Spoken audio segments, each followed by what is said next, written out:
Hello students, welcome to my class. आज हम exercise 2.4 का क्वेश्चन नंबर 3 करने वाले हैं, जिसमें सूटेबल आइडेंटिटी यूज कर कर आपको फैक्टराइज करना है। तो देखते हैं क्या दिया हुआ है। आपको दिया गया है फर्स्ट पार्ट में आपको दिया गया है 9x² plus 6xy plus Y square. तो इसमें कौन सी आइडेंटिटी काम करेगी? इसमें अगर आपके पास दो टर्म्स ऐसे हैं जो कि स्क्वायर में जिनको हम लिख सकते हैं, तो पहले आप उन दोनों टर्म्स को ढूंढकर स्क्वायर में लिख लीजिए। जैसे ये है, इसको हम लिख सकते हैं 9 को लिख सकते हैं 3x², ठीक है। और ये वाला जो है इसको हम लिख सकते हैं y का स्क्वायर। यानी आपके पास दो टर्म्स किसमें हो गए? स्क्वायर में। अगर इन दोनों टर्म्स का डबल प्रोडक्ट आप लिख लें इस तरह से, यानी दोनों को 2 से मल्टीप्लाई करके लिख कर देखिए। आपने ये इन दोनों को देखकर यहाँ पर 2 से इन दोनों का प्रोडक्ट लिखा है, तो आप देखते हैं ये जो है इसके साथ मैच कर रहा है।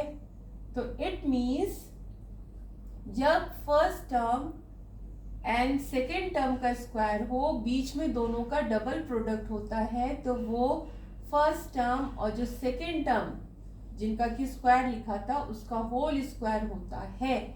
या फिर फैक्टराइज आपने किया है तो इसको आप 2 टाइम्स भी इस तरह से लिख सकते हैं। तो होप समझ में आया होगा क्या करना है ऐसे क्वेश्चंस में जिसमें कि स्क्वायर दिया होता है। तो आइडेंटिटी यूज करने के लिए, आइडेंटिटी कौन सी आइडेंटिटी इसमें यूज हुई है? इसमें ये यूज हुआ है कि x प्लस वाई का whole square. Whole square means अगर 2 टाइम्स है x प्लस वाई, आप ऐसे भी लिख सकते हैं। अगर x प्लस वाई और x प्लस वाई दोनों का सेम आपको मल्टीप्लाई करना है, तो इसमें पहले वाले का स्क्वायर होता है, फिर बीच में दोनों का प्रोडक्ट होता है 2 से, डबल प्रोडक्ट होता है, और फिर सेकेंड टर्म का स्क्वायर होता है। ठीक है, पहले आपको ये दिया जाता था और प्रोडक्ट पूछा जाता था। इस क्वेश्चन में आपको इस फॉर्म में दिया है और आपको इस फॉर्म का पता लगाना है। तो इसके लिए क्या करना है? पहला टर्म ढूंढिए, दूसरा टर्म ढूंढिए कौन से स्क्वायर में है, और फिर इन दोनों के हिसाब से डबल प्रोडक्ट लिख कर देखिए। अगर ये डबल प्रोडक्ट इससे मैच कर रहा है तो वो होल स्क्वायर में आ जाता है। होप समझ में आ गया होगा। नेक्स्ट क्वेश्चन करते हैं। नेक्स्ट क्वेश्चन करते वक्त भी आप जब इस चीज को फॉलो करोगे तो आपको और समझ में आ जाएगा। पहला क्वेश्चन, सेकेंड पार्ट देखिए। सेकेंड पार्ट क्या है? 4y² minus 4y plus 1। मुझे यहाँ पर स्क्वायर दिखा, ठीक है, तो मैंने ये देखा क्या इसको हम किसी के स्क्वायर में लिख सकते हैं? Of course yes. 4 जो है 2 के स्क्वायर में लिख सकते हैं, y² जो है y का होल स्क्वायर हो गया। कई बच्चे क्या करते हैं इसी को, एक चीज और, कुछ बच्चों में क्या होता है कि 4y² को वो मान लेते हैं कि ये 4y का स्क्वायर है। नहीं बच्चों, वो 4y² में सिर्फ y² में है, 2 नहीं है।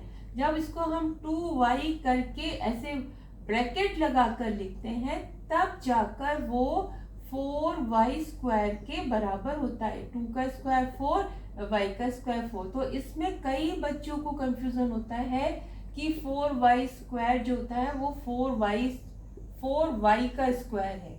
ऐसा नहीं होता, ध्यान दीजिए। अंटिल कोई नंबर जब तक ब्रैकेट में नहीं है तब तक वो स्क्वायर में नहीं आता। वो जो स्क्वायर है वो वेरिएबल का ही स्क्वायर माना जाएगा। यानी इसका स्क्वायर ये, इसमें ये 4 का स्क्वायर हो सकता है, ठीक है। तो वो तो मैंने इसलिए वो बताया था कि जो 4y² है इसको आप 4y का होल स्क्वायर नहीं मानेंगे। ये आएगा, इसको स्क्वायर में लिखेंगे तो 2y का होल स्क्वायर आएगा, ठीक है, क्योंकि 4 को हम लिखेंगे 2, 2 × 4 होता है। अगर आपने इसको ऐसे समझा तो ये गलत माना जाएगा। तो ये कंफ्यूजन कई बच्चों को रहता है, मैंने बता दिया है। तो ये पहले वाले का स्क्वायर लिख लिया, इसमें ये तो स्क्वायर में नहीं आएगा ऑब्वियसली, तो इसको लिखेंगे कि ये क्या है, ये 1 का स्क्वायर है।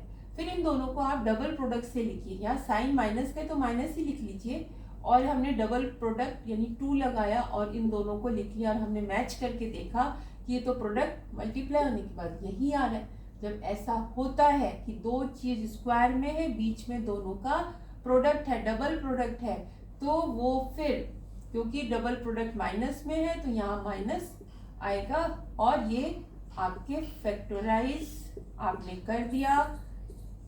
इसको 2 टाइम लिख लीजिए, ये आंसर आ गया। तो होप समझ में आ गया होगा।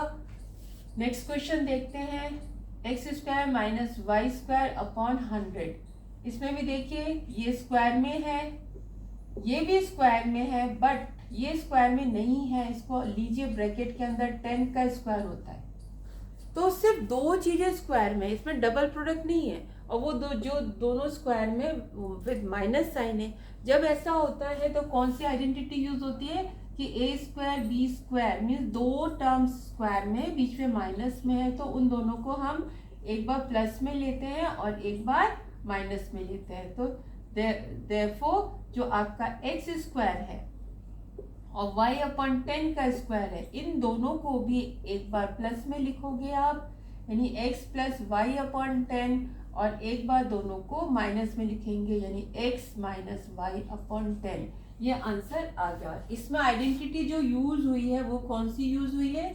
आइडेंटिटी यूज हुई है इसमें कि x प्लस वाई का होल स्क्वायर हुआ x plus Y and x plus Y and equals to क्या होता है, ये X square plus 2xy plus Y.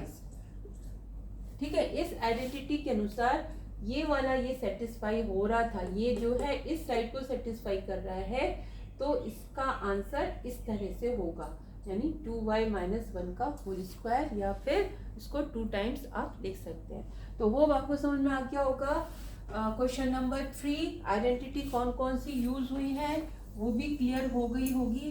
तो अब तक question number 1 and question number 2 and question number 3 करने में हमने कौन कौन सी आइडेंटिटी यूज की है उसको एक बार फटाफट रिवाइज कर लेते हैं। अगर x के साथ कोई नंबर है और x के साथ कोई दूसरा नंबर है तो उसका क्या था, एक्स स्क्वायर प्लस इन दोनों का सम ब्रैकेट में और x और प्लस यहाँ पर प्रोडक्ट, ये था। फिर दूसरा क्या था, x प्लस वाई और x प्लस वाई, मतलब सेम चीजें रिपीट हो रही हैं तो उसको हम x प्लस वाई का होल स्क्वायर लिखते हैं और उसका आंसर होता है एक्स स्क्वायर, बीच में दोनों का डबल प्रोडक्ट और लास्ट में सेकेंड टर्म का स्क्वायर।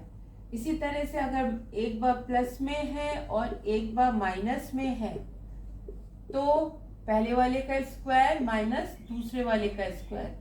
इसी तरह से एक बार अगर माइनस में है बट रिपीटेशन है इस तरह से, तो ये भी मतलब होता है कि x माइनस वाई का स्क्वायर है, ये स्क्वायर मीन्स ये 2 बार आया है। इसमें X square plus Y square होता है और बीच में जो डबल प्रोडक्ट होता है वो माइनस में होता है। तो ये आइडेंटिटीज अब तक हम यूज कर चुके हैं क्वेश्चन नंबर 1, 2 एंड 3 में। नेक्स्ट वीडियो में क्वेश्चन नंबर 4 करने वाले हैं। होप समझ में आ गया होगा। फटाफट आप लोग कमेंट कीजिए ताकि मैं कोर्स को जल्दी जल्दी विद इंटरेस्ट कराऊं, क्योंकि कमेंट्स नहीं आ रहे तो इसीलिए स्लो हो जाता है मेरा वीडियो बनाना। होप आपको समझ में आया होगा। Please subscribe my channel, like it, share it. Thank you.